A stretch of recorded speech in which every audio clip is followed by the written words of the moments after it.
Alright then, let's do an introduction first. Hello, Blood Bowl fans and ICBBL people. I've been doing videos all day, sorry, I'm a bit confused. We're going to have a look at the pyramid breakdown. It's going to be very short this week because we only have bronze to do, unfortunately. And in Division A as well, also unfortunately, 3 of the 4 games were admin wins. So it's been a bit of a disappointing week in that regard. I'm actually doing the adminning right now. I thought I may as well do this at the exact same time. So, having a look at Division A first of all, and we had Yellow Barons, who is now a bye week, so I'm not going to talk about this team at all anymore. Nuffles Truffles is also a bye week every week, so I'm not going to talk about these two teams at all anymore. It's just, they don't exist anymore, basically. So, Fist and the Horns and Miragliano Vermins, Skaven and Chaos Dwarfs. That's the Holy Lord Gaben, or BV Burlow, now I've spoken to him, I remember him, and Smocko. They've both got the byes.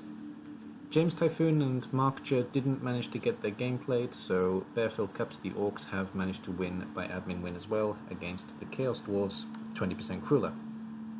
Lastly, Undo's Autumn Wind, the Dark Elves, managed to beat Draven's Nordic Blizzard 2-1. So that's how this week has panned out. Let's have a look at the actual games then. Alright then, game number 1, and hopefully I said in the opening that I'm going to count the dark side of the elf as just an admin loss, so I'm not even going to look at the team anymore. So Fist and Horns got an admin win, and the MVP went to a Hobgoblin, and the 2 touchdowns went to 2 separate pieces. So let's have a look at the team itself. So bye week for them basically this week, and just that Hobgoblin who... No, okay, let's have another look. I'm a bit confused now. So here we got Tychum, Nakus and Farlek. They all sound like they are Hobgoblins. Alright then, so this one, they're not all Hobgoblins, okay. This one I think, and one of the other ones, was it this one? No, it wasn't this one. Okay, I've forgotten who they were already. Anyway, I don't think there's anything actually new on this team. I think that the agility and leader are already there. I think the 2 lots of mighty blow and the free guard are already there, and I'm sure the dodge was already there. So I don't think there's anything actually new for BV Burlow. I've actually spoken to BV Burlow now. His other name is the Holy Lord Gaben, so I know exactly who he is. I finally found out, so hopefully I won't forget him again, though I'm not making any promises. He's got a few pieces that are close to leveling up, the 2 Hobgoblins, which he doesn't really care about, a Dwarf here, which is pretty good, and we're pretty close with Chaos Dwarf Blocker level 3, and also relatively close with this Chaos Dwarf Blocker level 2. So there's a few pieces, and of course some more Hobgoblins, but we don't care about the Hobgoblins too much. So we're going to see, hopefully, a bit more development on this team going forward now. Just 1 week left, and I think they've had a relatively good season, so we'll see how they do in their last week, see if they can finish somewhere relatively near the top. That's it for this match. Game 2 was the second bye week in Bronze, Division A, with Nuffles Truffles being the second bye team. Smocko's Miragliano Vermins got a bye then, Lineman got MVP, and the touchdowns went to 2 different people. We've got Kneta, Jumbabble, and Quecut. Okay, let's have a look then. So, Quecut, Jumbamble, and the other one. Yeah, okay. Looking at the way that things have gone, I don't think anything is leveled this game either. It looks like it's exactly the same. It's difficult to tell, even more so with the admin games, because of course I don't get breakdowns of these games, so I do have to have a look at the team and see what is obviously new, and it doesn't look like anything is obviously or non-obviously new, so pretty sure the team is as it was before. The Rat team are developing very nicely actually. They're looking like a pretty disgusting team to play, and the linemen aren't eating too much SPP at least, so the SPP is going to the main pieces at least a little bit, minus that piece, so it's gone to the Gutter Runners quite a lot, it's gone to the Storm Vermin a bit, though unfortunately this one is still a rookie. I know that he did have 2, one of them died, so this one didn't get any SPP recently. That's a shame. But the Rats are doing fine. That's all there is really to say about the second game, so moving on. Having a look at game number 3, unfortunately this ended up being a admin win for Markja and Bearfield Cups. So there's MVP on lineman, MVP on Chaos Dwarf blocker, and the touchdowns both went to separate pieces. So let's have a look at the two teams, starting with 20% Crueler.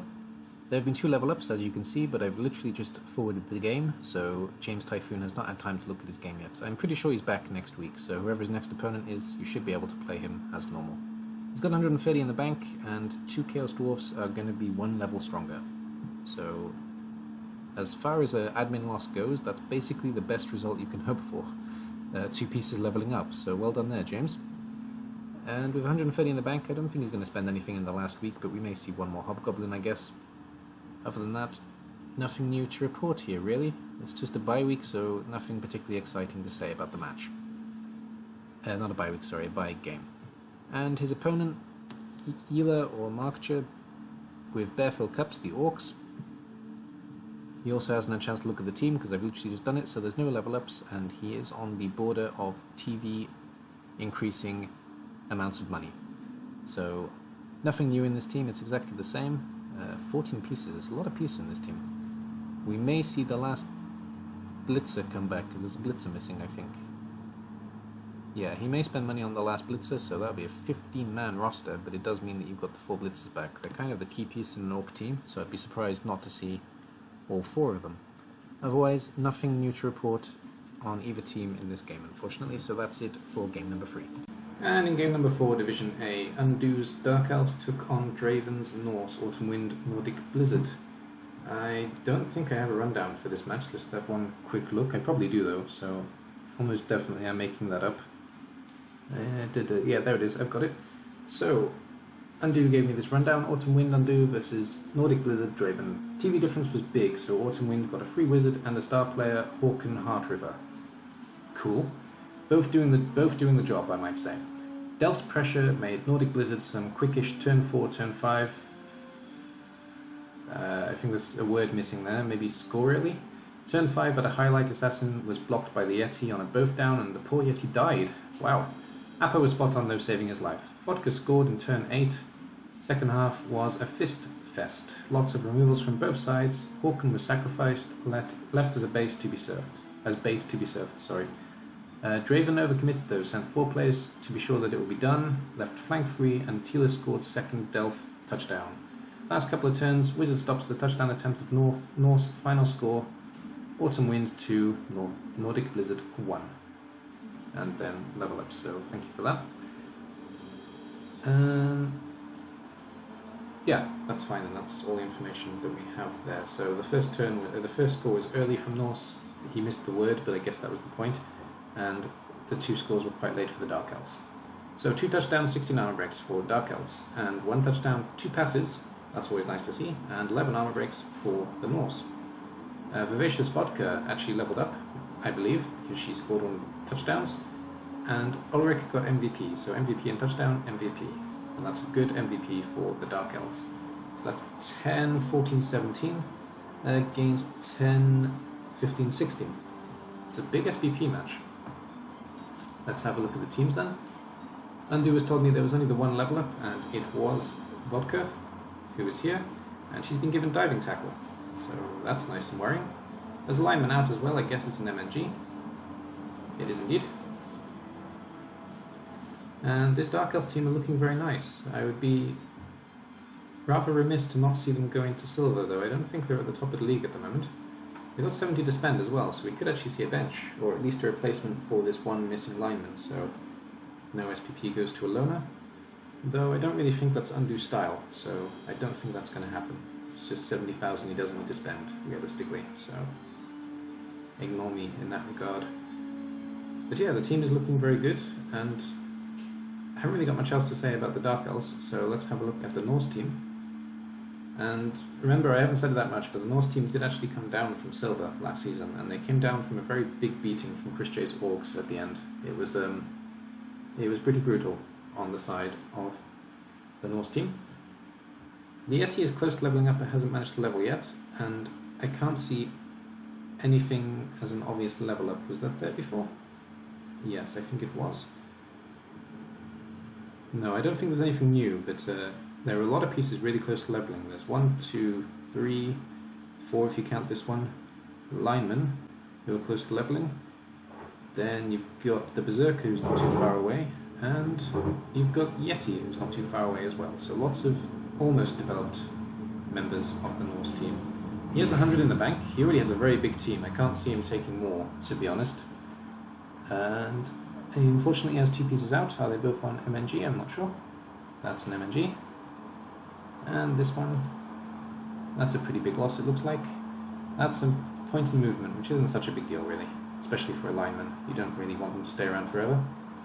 At least the Berserker who's injured is a rookie, so we can maybe miss him for 1 game, not such a big deal. And Ursus is becoming a very scary and dangerous player. I would like to see the Norse go back up to silver, but I think they've had a bit of a tough season, so I don't think it's going to happen, unfortunately. And that's it for game number 4. Moving on to the breakdown of the week in total. Alright, having a look at the games next week then. The 2 bye teams face off against each other, so that's going to end in a draw.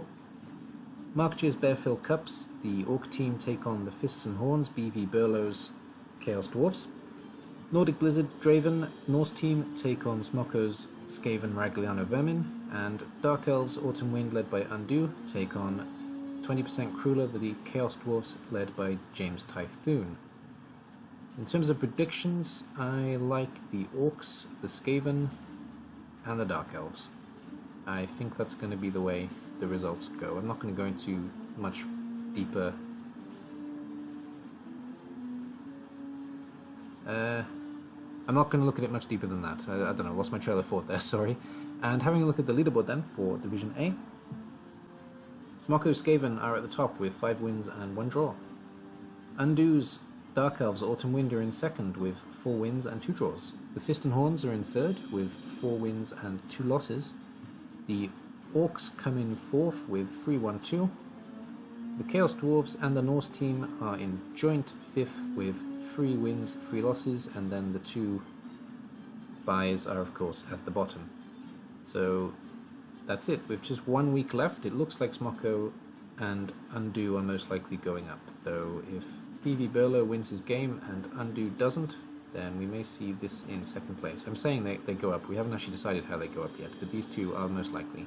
Smocko definitely, assuming that he wins. If he doesn't win actually, and Undo does win, then Undo can go to first place. So one of these 2 are definitely at the top. That's all I can say for certain. That's it. Let's move on to Division B. Alright, moving right along to Division B then. So, Grimalion is no longer here, so he is going to be bye for the next 2 weeks. He's busy, it was a legitimate reason, and he had to drop out of the league at the end. He kept his team in, which is fair enough. Hopefully he'll be back next season. So, the Down Under Dodgers, the Wood Elf team got a bye, and Varkson's team got a bye 2-1 against the Bretonians, Grail Skulls. Andy's Clan of the Heavy Hand, the Dwarfs, won 2-0 against Hoy's Royal Peasant Runners, the Bretonian team. Zetsev's Chaos Dwarf Bullshit Boys went 1-2 against Oog's Skaven Unlucky Grasshuggers.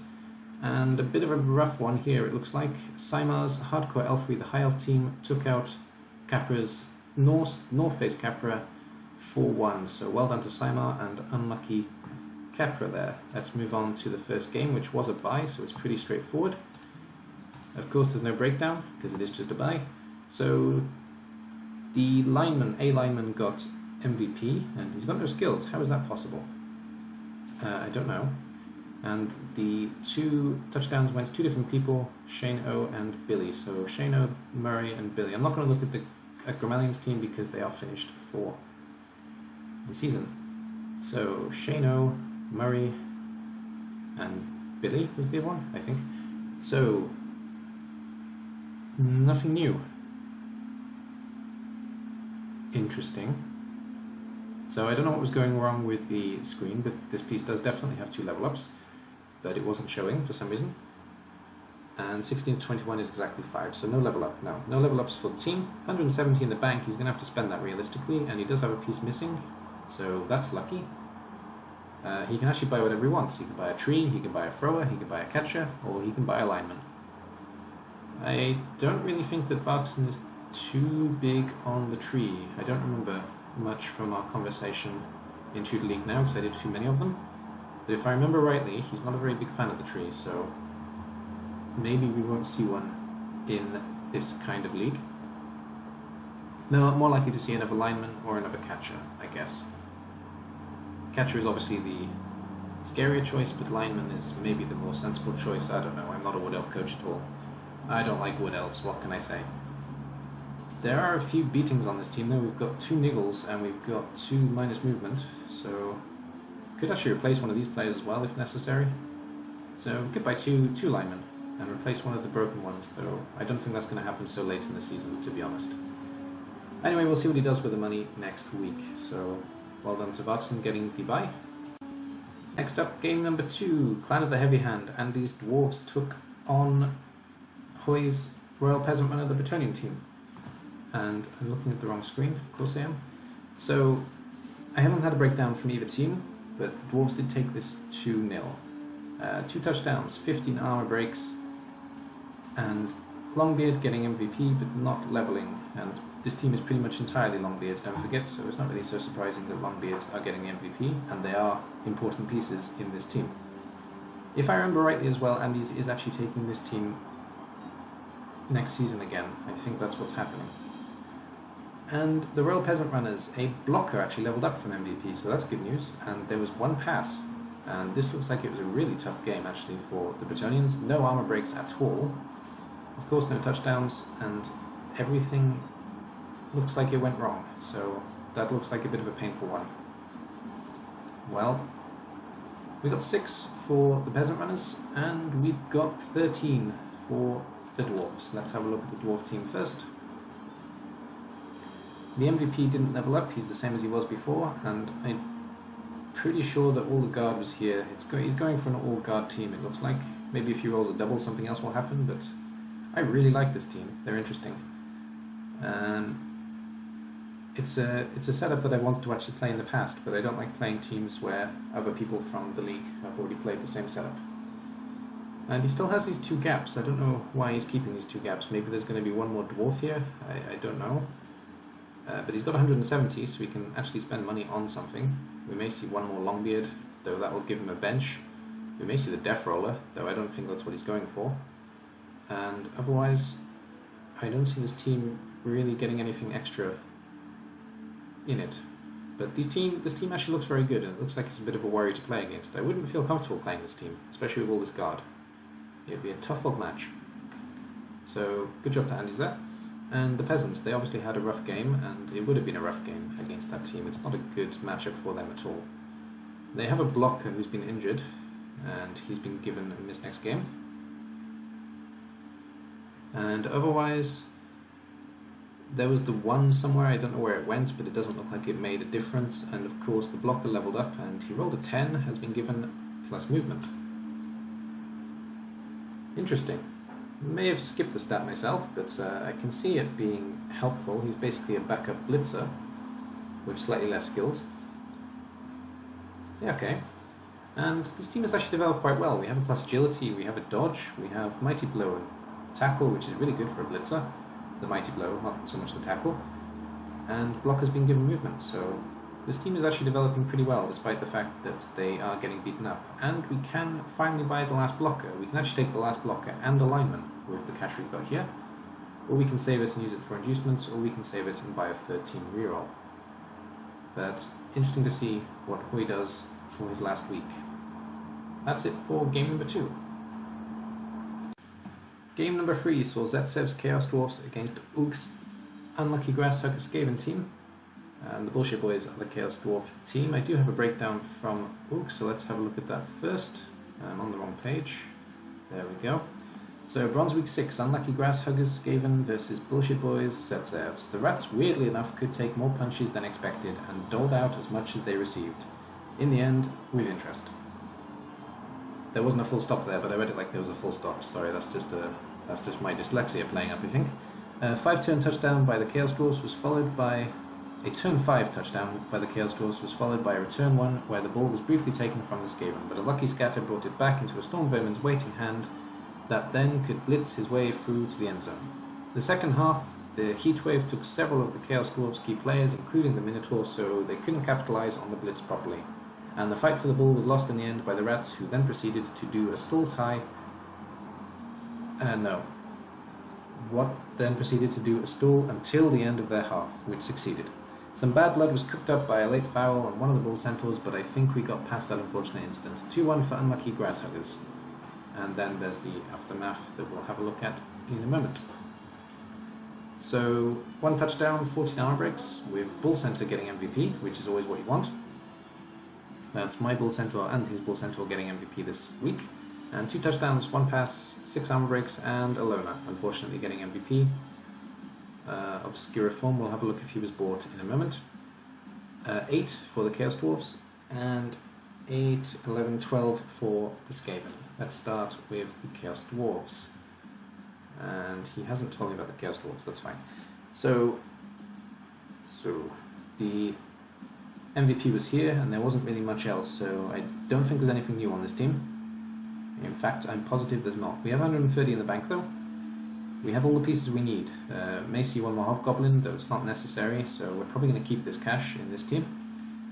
May save it for a 13 reroll. That wouldn't necessarily be such a bad idea, eventually. But no, this team is doing pretty well actually, considering that it's first season in Bronze. They're doing alright. So nothing new to report there really, and having a look at the Rats. Unlucky Grasshuggers, 30 in the bank. We did keep the MVP, that's why there's only 30, so 50 of that 80 that was there before has been spent, and we've got pretty much everything we need in this team as well, so fair enough. Let's have a look at the levels. He's told me about 2. He told me actually Lyman, who got MVP, got hired, and Wrestle Gutter Runner got Strip Ball. Wrestle Gutter Runner. This one got Strip Ball. There we go then. And is currently in the lab to grow a second head. Okay, so second head is the next level up for this piece, apparently. Otherwise, this team is the same as it was before. This one is still alive. Why is this one still alive? Kill it, people, kill it! And otherwise, very nice Rat team. What can I say? He's doing pretty well. We're not going to see any changes to this team in the last week, so this is the team that's going to finish where it finishes after its next game. That's it for game number 3. And in this last game in B, we saw Saimar's 4-1 win against Capra's North Face Capra. Tough old match for Capra, I guess. I do have a breakdown from Saimar Papillon, so let's have a look. Pre-game, 2 bribes for Norse. Nice. The brief, High Elves win the coin flip and go first on offense. High Elves start by scoring on turn 3. Blitz kickoff event also haunts the Norse counter-offensive, and Elves manage to steal and score again. Despite great attempts on the 1-turner, the first half ends 2-0. Second half, both teams go for fast goals, but on their second attempt, Norse runner fails an attempt through the remaining screen and ball runs loose, ending in Elven hands. Elves end the game, scoring on turn 16 and finishing game 4-1 for High Elves. Highlights, fast-paced and ball-oriented match, despite the amount of fouling and punching. Agility 4, Norse lineman got AG busted and retired. Wrestle High Elf lineman died but got saved by Apo. Only 3 casualties in the match, including the death, so it was way less brutal than one might have assumed, given the 2 bribes. And some notes, Capra did have a relatively bad time with piling on Mighty Blow Berserkers, although quite many elves did leave the pitch momentarily due to KOs. Capra played a really solid game, although he punched out where he could have betted a bit, and was a very good sport. It was an enjoyable game and hope that we'll play him again soon. Interesting, so even though he had a bit of a rough match, it looks like he played very well, so that's very nice from Saimar, thank you. There is some notes on levels as well for both teams, which is very helpful, thank you. I'll have a look at that in a moment. High Elf team then, Akan the Thrower got MVP. And we had 4 touchdowns, 2 passes, 12 armor breaks. You can probably hear quite a lot of noise in the background. It's way too hot here, I can't close the window, so I apologize for that. Hopefully you can hear me over the noise though. And 1 touchdown, 1 pass, 11 armor breaks, with Lyman leveling up with MVP. So there we go. And SPP, there's a lot. 5, 11, 13, 16, 21 against the 5, 11, 13. 21 against 13. That's interesting. Let's have a look at the High Elves first then. I have been given the information very helpfully from Saimar, so let's have a look. Rookie catcher leveled up and got dodge, and block lineman leveled and got dodge as well. So 2 lots of dodge. Rookie catcher, this one, and block lineman, this one. There we go then. And there's no long-term injuries here, so good game for Hiles all round really. 150 to spend though, he's going to have to spend a little bit of it because at the moment it's costing him TV. So the only thing he can really do is buy another piece though. I don't think he really wants to, so it's going to be interesting to see what he does with that. Can he spend it on club? He can spend it on club, that might be the best way to get rid of some of it. Or he may decide to keep it for a wizard. That's of course another option. Though, and actually with a bit of experience of Simar he's more likely to keep it for the wizard actually. Or something like a bribe and babe, that's also possible, but he may actually use it in inducements as opposed to use it on the team itself.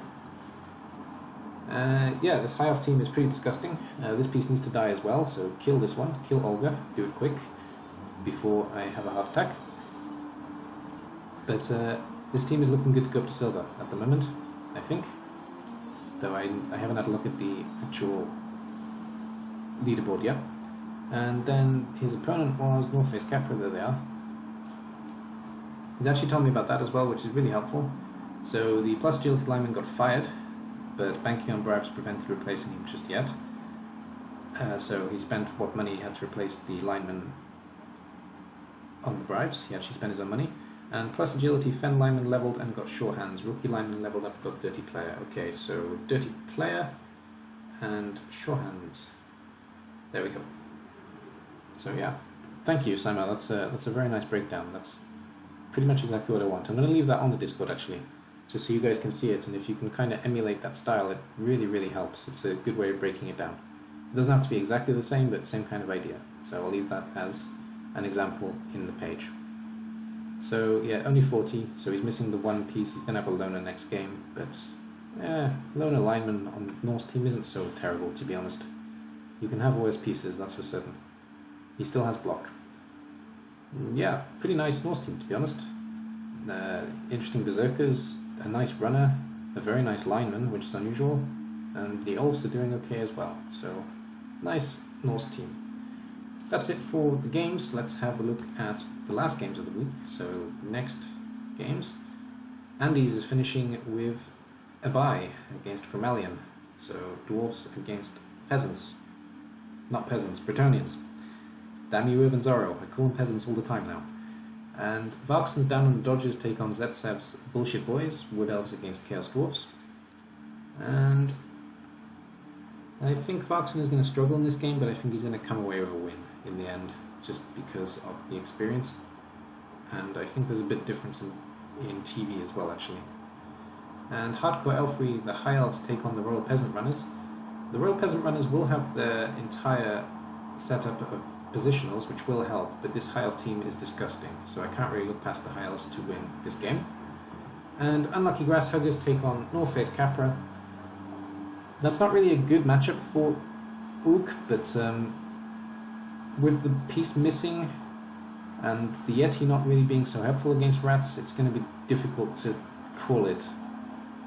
I'm leaning slightly towards Capra, but I think Ugg will manage to pull it out somehow, because Ugg is a pretty immense Skaven coach, and it's pretty hard to bet against him no matter who he's playing, to be honest. So let's put it down to a draw. Let's be kind to the two teams. And having a look at the leaderboard then, only 1 week left to go. And the two teams at the top are the High Elves from Papillon or Saima, and the Dwarfs from Andes. Number 1 and number 2 respectively. 6 wins, not a loss for the High Elves, and 5 wins and 1 loss for the Dwarves. So a very good season for the two of them, and the one loss was against Papillon. So we're going to see Papillon go up to silver definitely. We may well see Andes go up to silver as well, because even if he loses the next match, he's still the top team. Unless Capra manages to win, then it's going to be one of these two actually. And then we have Capra in third with 4 wins and 2 losses. Falkson in fourth, alongside the Skaven team from Ook. They're both in fourth with 3 wins and 3 losses. And the Grammalian is basically going to the bottom now because he's been turned into a bye week. And Hoy and the Bullshit Boys are in 6th and 7th respectively. 2 draws, 4 losses, and 1 draw, 5 losses. But Gromalion is basically dropping to the bottom. And he's at the bottom anyway. There's no relegation in bronze though, so it's not such a big deal being at the bottom. You just get 1 more season of playing with this team. So there we go. That's the end of this week's breakdown of bronze. Thank you very much for watching, and I look forward to seeing the last week and seeing finally what's going up and what's going down. I will try and make a video about what's going up and what's going down, just to round it all off at the end. I'll add it to the end of the next video, I guess. Just do a reminder of silver and gold, and of course have a look at the bronze finals. We haven't decided exactly how teams are going up and down yet, so there is that. Anybody who hasn't yet give us their intentions for next season about which team is staying and which team is going, can you please do so this week? We need to know so we can design bronze, silver and gold for next season. Thank you very much for watching, and see you all on the pitch soon. Bye bye for now.